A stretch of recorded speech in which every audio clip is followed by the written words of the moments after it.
Municipal అధికారులు shed నిర్మాణాన్ని అడ్డుకున్నారని చేసుకున్న కోడిగుడ్ల వ్యాపారి.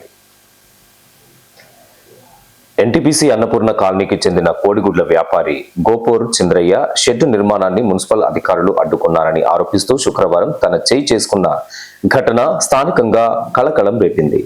బాధితుడు తెలిపినటువంటి వివరాల ప్రకారం స్థానిక ఎమ్మెల్యేను కలిసి తన సమస్యను వివరించగా షెడ్డు నిర్మించుకోవచ్చని చెప్పడంతో నిర్మాణ పనులు ప్రారంభించినట్లు తెలిపారు. అయితే మున్సిపల్ సిబ్బంది అక్కడికి చేరుకొని నిర్మాణాన్ని అడ్డుకోవడంతో పాటు కూల్చివేశారని ఆయన ఆరోపించారు. కోడిగుడ్ల వ్యాపారమే తన జీవనాధారమని, షెడ్డు లేకుండా వ్యాపారం సాగించడం కష్టమవుతుందని చంద్రయ్య ఆవేదన వ్యక్తం చేశారు.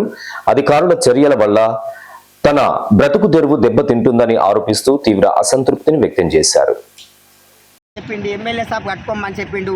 రోడ్డు పెద్దగైతే కూలగొడతా అని చెప్పిండు. సరే అన్నాం, మేము కట్టుకుంటున్నాం. జీవనోపాధికి ఇల్లు మీద 20 లక్షల లోన్ తీసుకున్నా. ఇప్పుడు సంవత్సరం ఆ ఇల్లు యాల పట్ట పెట్టారు. మేము లాస్ అయినాం. కూలగొట్టుకోమంటే సరే అనుకున్నాం. మళ్ళీ ఇప్పుడు మాకు చెప్పకుండా వచ్చి కూడా కొట్టిరు. 30,000 లాస్ అయినాయి. ఇప్పుడు నేను సాగు బతుకుల్లో ఉన్నా. ఇప్పుడు ఎమ్మెల్యే సాబ్ రావాలి, మహంకాళ స్వామి రావాలి. ఇప్పుడు నాకు ఏదో సమాధానం చెప్పాలి. నాకు అశోక్ చేసింది నాకు ఇది తప్పు. అశోక్ మళ్ళీ అందరికీ 40 ఫీట్లు పెట్టుకొని కట్టుకోమని అటు సైడు అశోకే. మరి ఎవరు ఇన్ఫర్మేషన్ ఇస్తారు, ఎవరు వస్తారు తొందరగా?